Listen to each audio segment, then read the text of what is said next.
This episode is brought to you by Marvel Studios Echo. All episodes streaming January 9th, only on Hulu and Disney+. Rated TV MALV. Viewer discretion advised. Maya Lopez has betrayed her mentor, the notorious Kingpin. Now on the run, she returns to her hometown to prepare for the biggest fight of her life. Don't miss Marvel Studios' hardest-hitting series yet. An epic 5-episode event. Marvel Studios Echo. All episodes streaming January 9th, only on Hulu and Disney+.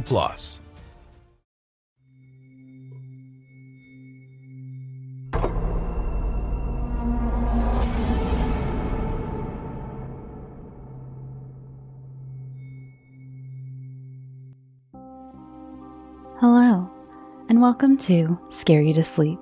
I'm your host, Shelby Scott. We ended last week with our heroine telling Mrs. Gross to shut her damn mouth and to let her handle the whole ghost situation. I have to say, it's been a while since I had read this novella, like several years, and I forgot that the themes got pretty disturbing. I found a great article on what went on between Quint and the children that is so delicately described in such a Victorian fashion by Mr. James that it can easily be missed. I'll link the article in the show notes. It has major spoilers. Once I'm done with the entire series, I'll post it on social media again, but for those of you who know the ending, it's a very fascinating look at the story as a whole. Apparently, the operatic version of the story gets a little more frank with some of the themes of the novel. It also confirms a lot of suspicions you may have had. Like I said, Mr. James wrote in a very politely Victorian way, and some of the things he mentions makes you go, did he mean what I think he meant?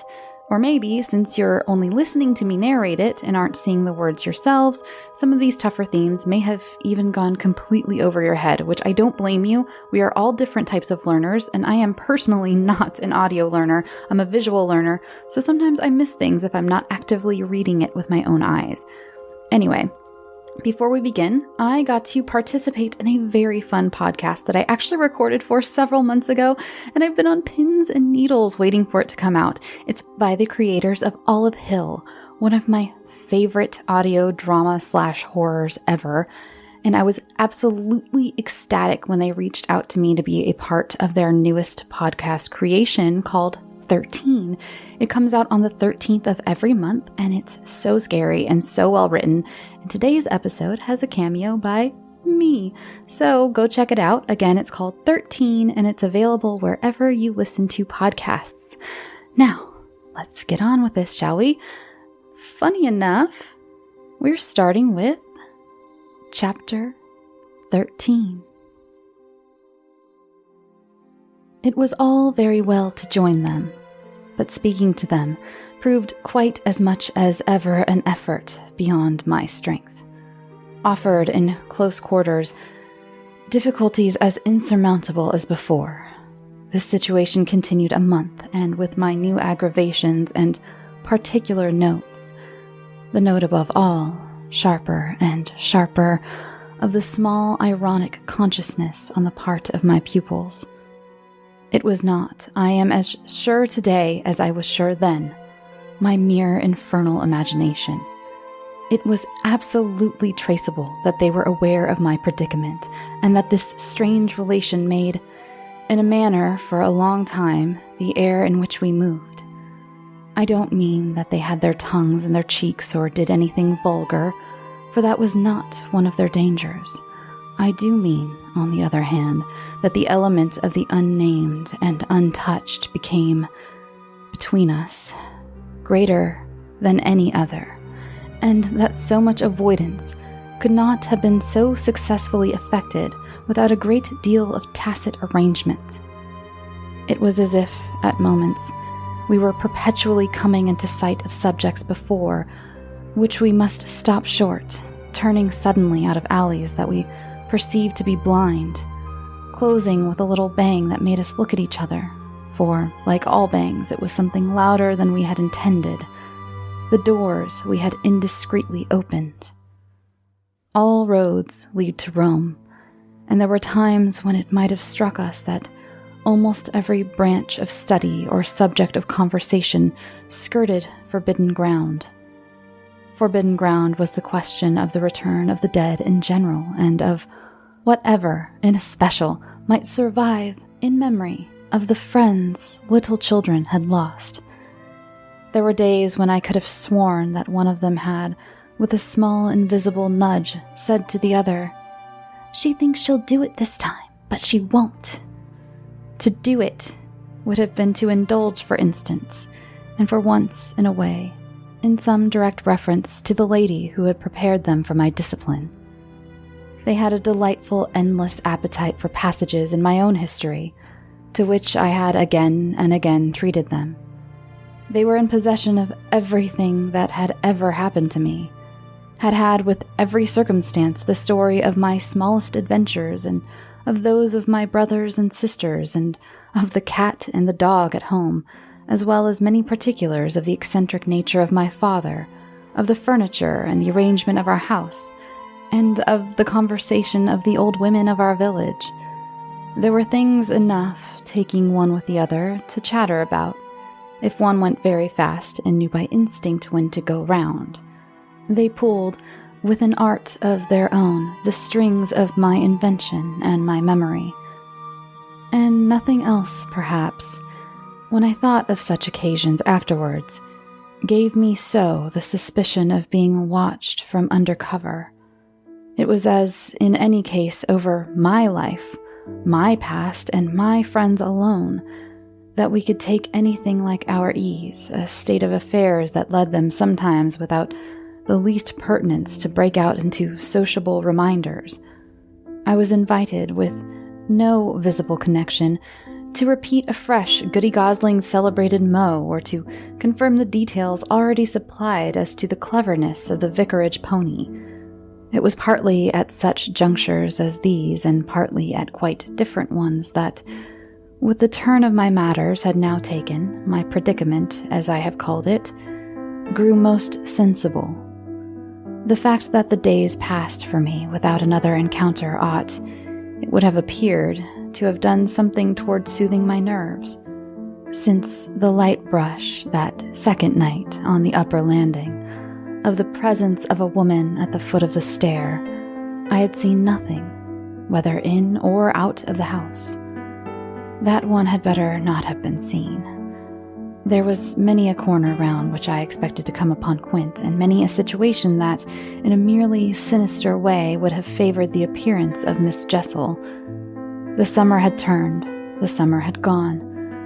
The autumn had dropped upon Bly and had blown out half our lights. The place, with its gray sky and withered garlands, its bared spaces and scattered dead leaves, was like a theater after the performance, all strewn with crumpled playbills. There were exactly states of the air, conditions of sound and of stillness, unspeakable impressions of the kind of ministering moment that brought back to me, long enough to catch it, the feeling of the medium in which, that June evening out of doors, I had had my first sight of Quint, and in which, too, at those other instants I had, after seeing him through the window, looked for him in vain in the circle of shrubbery. I recognized the signs, the portents, I recognized the moment, the spot, but they remained unaccompanied and empty, and I continued unmolested, if unmolested one could call a young woman whose sensibility had, in the most extraordinary fashion, not declined but deepened. I had said in my talk with Mrs. Gross on that horrid scene of Flora's by the lake, and had perplexed her by saying so, that it would be from that moment distress me much more to lose my power than to keep it. I had then expressed what was vividly in my mind, the truth that, whether the children really saw or not, since, that is, it was not yet definitely proved, I greatly preferred, as a safeguard, the fullness of my own exposure.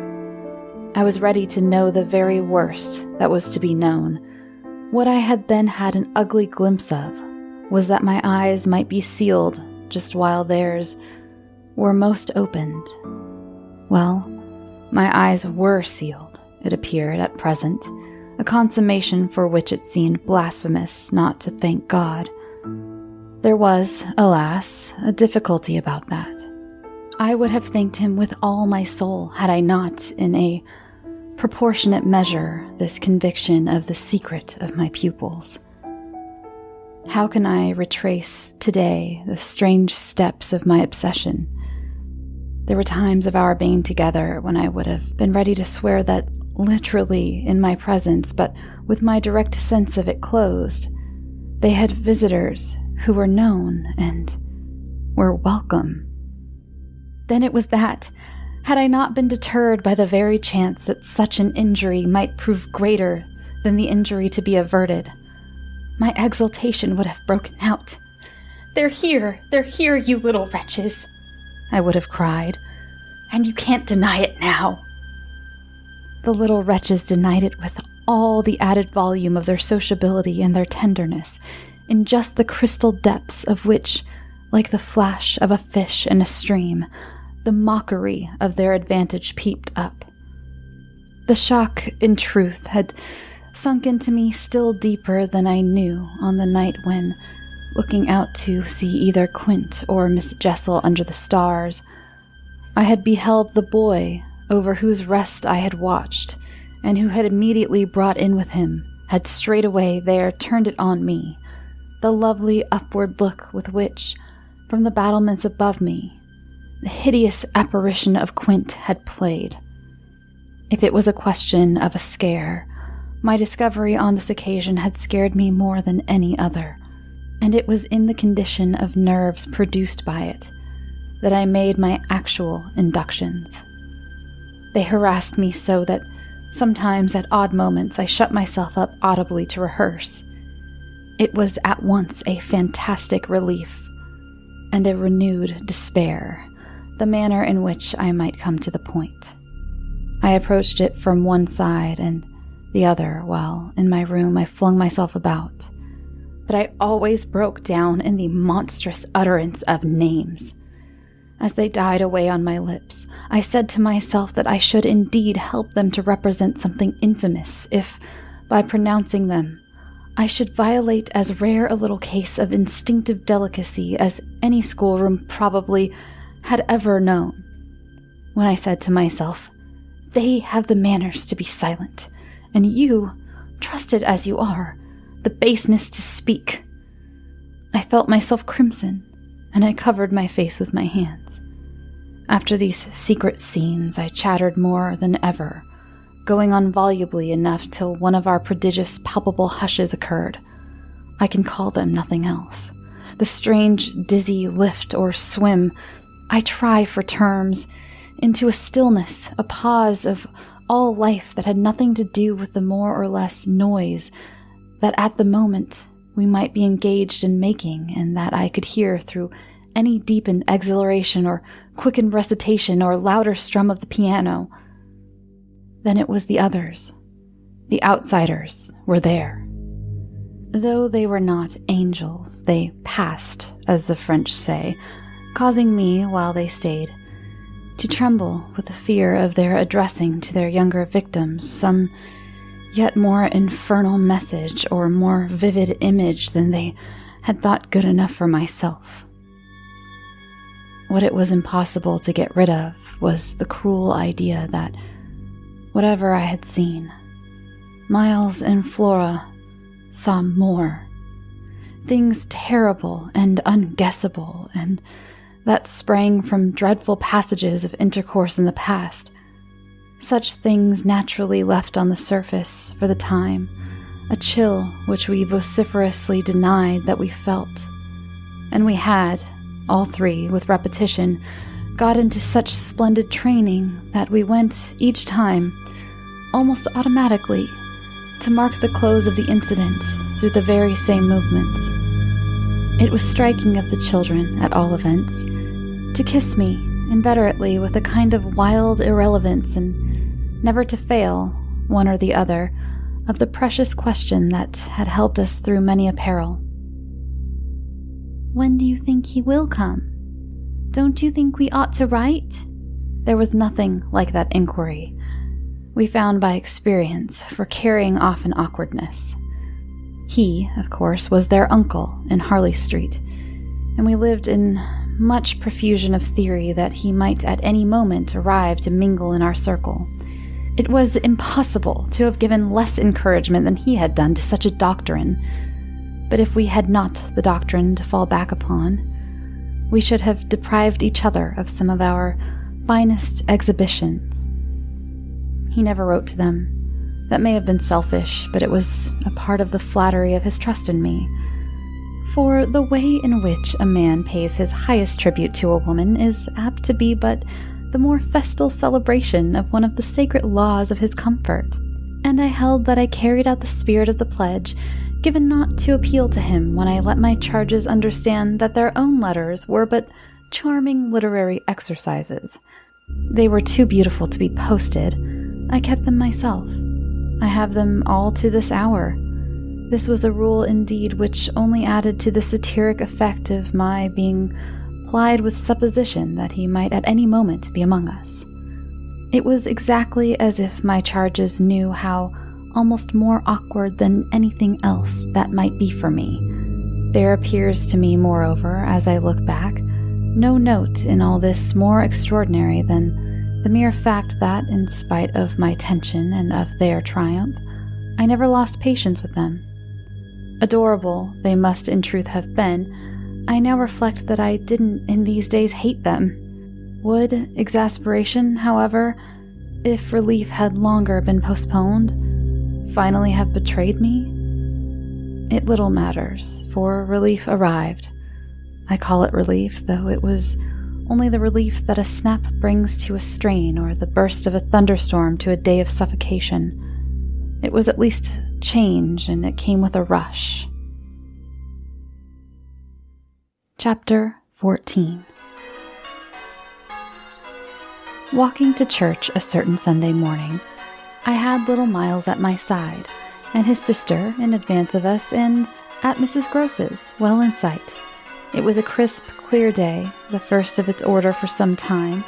The night had brought a touch of frost, and the autumn air, bright and sharp, made the church bells almost gay. It was an odd accident of thought that I should have happened at such a moment to be particularly and very gratefully struck with the obedience of my little charges. Why did they never resent my inexorable, my perpetual society? Something or other had brought nearer home to me that I had all but pinned the boy to my shawl, and that, in the way our companions were marshaled before me, I might have appeared to provide against some danger of rebellion. I was like a jailer, with an eye to possible surprises and escapes. But all this belonged, I mean their magnificent little surrender, just to the special array of the facts that were most abysmal. Turned out for Sunday by his uncle's tailor, who had a free hand and a notion of pretty waistcoats and of his grand little air, Miles's whole title to independence, the rights of his sex and situation, were so stamped upon him that if he had suddenly struck for freedom, I should have had nothing to say. I was by the strangest of chances wondering how I should meet him when the revolution unmistakably occurred. I call it a revolution because I now see how, with the word he spoke, the curtain rose on the last act of my dreadful drama, and the catastrophe was precipitated. "Look here, my dear, you know," he charmingly said. "When in the world, please, am I going back to school?" Transcribed here, the speech sounds harmless enough, particularly as uttered in the sweet, high, casual pipe with which all interlocutors, but above all, at his eternal governess, he threw off intonations as if he were tossing roses. There was something in them that always made one catch, and I caught, at any rate, now so effectually that I stopped as short as if one of the trees of the park had fallen across the road. There was something new on the spot between us, and he was perfectly aware that I recognized it, though, to enable me to do so, he had no need to look a whit less candid and charming than usual. I could feel in him how he already, from my at first finding nothing to reply, perceived the advantage he had gained. I was so slow to find anything that he had plenty of time, after a minute, to continue with his suggestive but inconclusive smile. "You know, my dear, that for a fellow to be with a lady always—" His "my dear" was constantly on his lips for me, and nothing could have expressed more the exact shade of the sentiment with which I desired to inspire my pupils than its fond familiarity. It was so respectfully easy. But, oh, how I felt that at present I must pick my own phrases. I remember that, to gain time, I tried to laugh, and I seemed to see in that beautiful face with which he watched me how ugly and queer I looked. "And always with the same lady?" I returned. He neither blenched nor winked. The whole thing was virtually out between us. "Ah, of course, she's a jolly perfect lady, but after all, I'm a fellow, don't you see? That's, well, getting on." I lingered there with him an instant, ever so kindly. "Yes, you're getting on." Oh, but I felt helpless. I have kept to this day the heartbreaking little idea of how he seemed to know that and to play with it. "And you can't say I've not been awfully good, can you?" I laid my hand on his shoulder, for, though I felt how much better it would have been to walk on, I was not yet quite able. "No, I can't say that, Miles. Except just that one night, you know?" "That one night?" I couldn't look as straight as he. "Why, when I went out of the house." "Oh, yes, but I forget what you did that for." "You forget?" He spoke with the sweet extravagance of childish reproach. "Why, it was to show you I could." "Oh, yes, you could." "And I can again." I felt that I might perhaps, after all, succeed in keeping my wits about me. "Certainly, but you won't." "No, not that again. It was nothing." "It was nothing," I said, "but we must go on." He resumed our walk with me, passing his hand into my arm. "Then when am I going back?" I wore, in turning it over, my most responsible air. "Were you very happy at school?" He just considered. "Oh, I am happy enough anywhere." "Well then," I quavered, "if you're just as happy here—" But that isn't everything. Of course, you know a lot." "But you hint that you know almost as much," I risked as he paused. "Not half I want to," Miles honestly professed. "But it isn't so much that." "What is it then?" "Well, I want to see more life." I see. We had arrived within sight of the church and of various persons, including several of the household of Bly, on their way to it, and clustered about the door to see us go in. I quickened our step. I wanted to get there before the question between us opened up much further. I reflected hungrily that for more than an hour he would have to be silent, and I thought with envy of the comparative dusk of the pew and of the almost spiritual help of the hassock in which I might bend my knees. I seemed literally to be running a race with some confusion to which he was about to reduce me.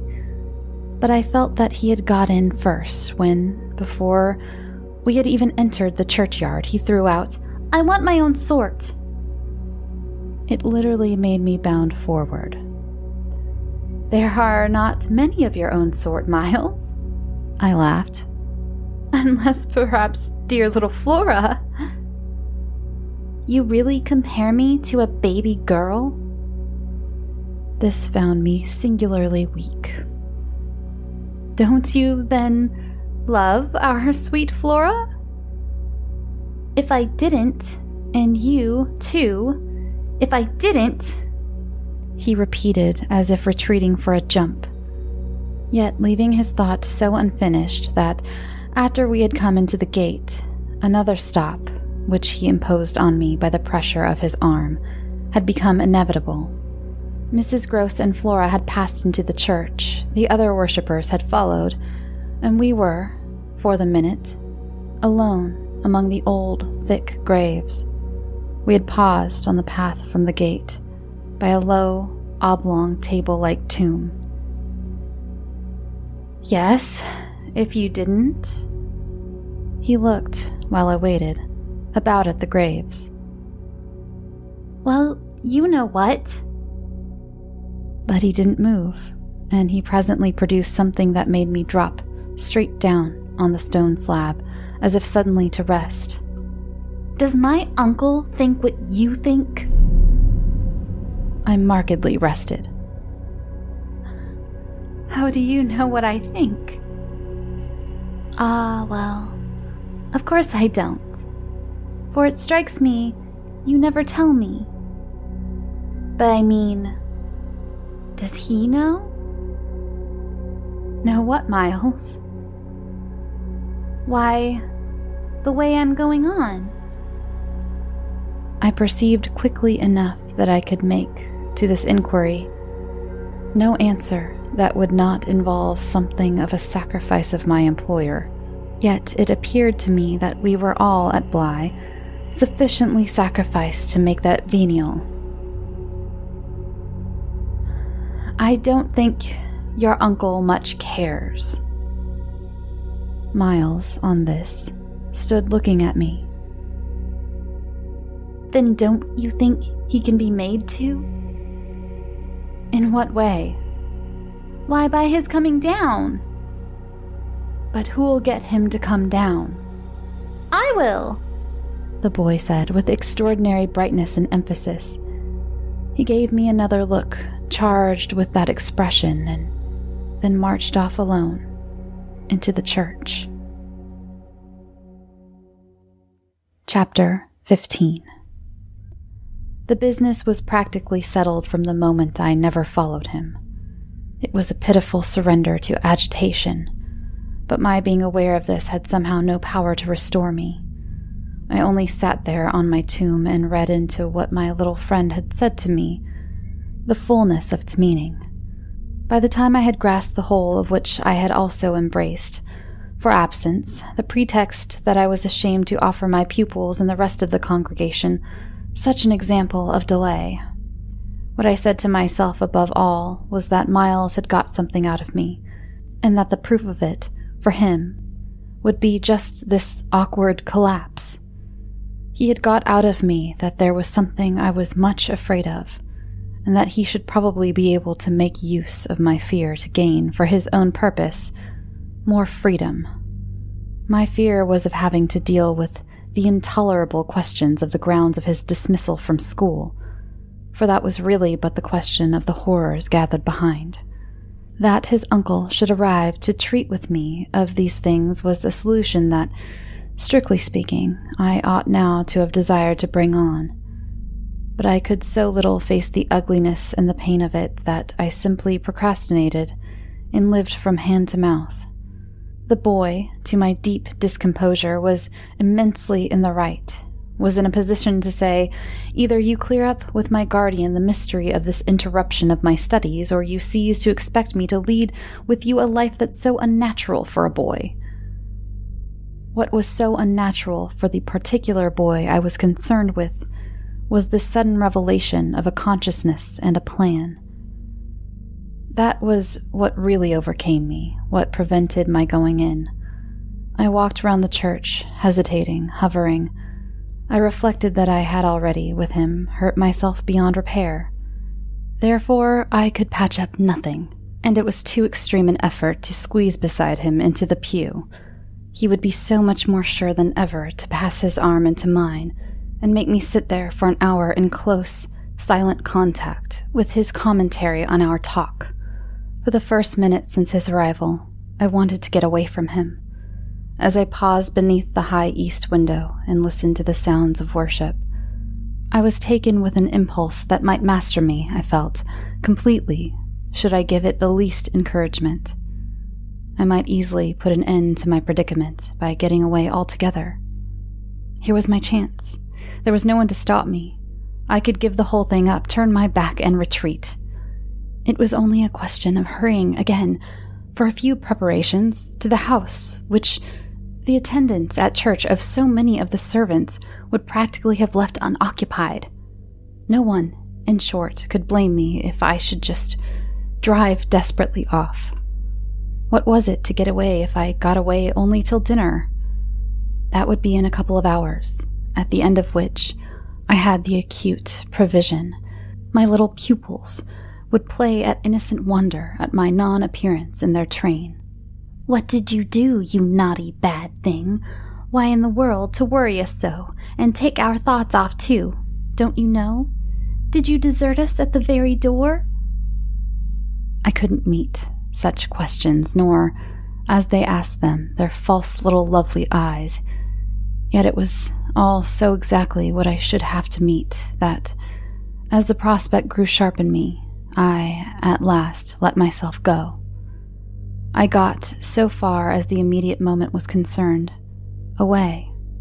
I came straight out of the churchyard and, thinking hard, retraced my steps through the park.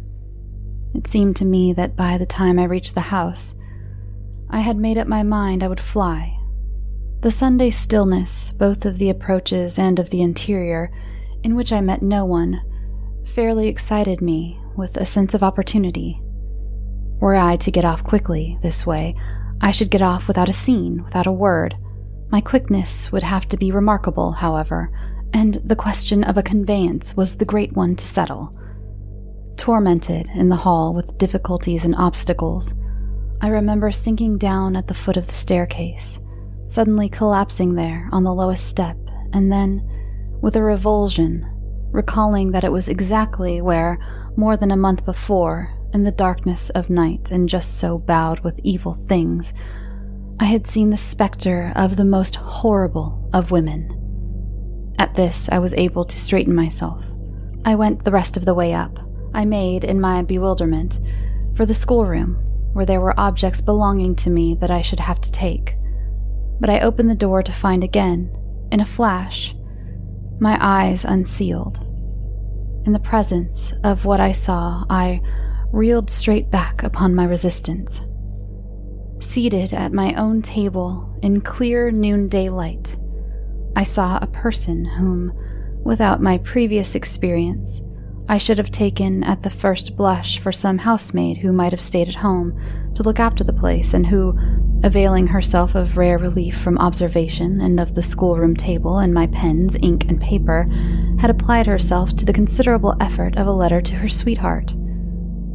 There was an effort in the way that, while her arms rested on the table, her hands, with evident weariness, supported her head. But at the moment I took this in, I had already become aware that, in spite of my entrance, her attitude strangely persisted. Then it was, with the very act of its announcing itself, that her identity flared up in a change of posture. She rose, not as if she had heard me, but with an indescribable grand melancholy of indifference and detachment, and, within a dozen feet of me, stood there as my vile predecessor. Dishonored and tragic, she was all before me, but even as I fixed and, for memory, secured it, the awful image passed away. Dark as midnight in her black dress, her haggard beauty and her unutterable woe, she had looked at me long enough to appear to say that her right to sit at my table was as good as mine to sit at hers. While these instants lasted, indeed, I had the extraordinary chill of feeling that it was I who was the intruder. It was as a wild protest against it that, actually addressing her, "You, terrible, miserable woman," I heard myself break into a sound that, by the open door, rang through the long passage and the empty house. She looked at me as if she heard me, but I had recovered myself and cleared the air. There was nothing in the room the next minute, but the sunshine and a sense that I must stay.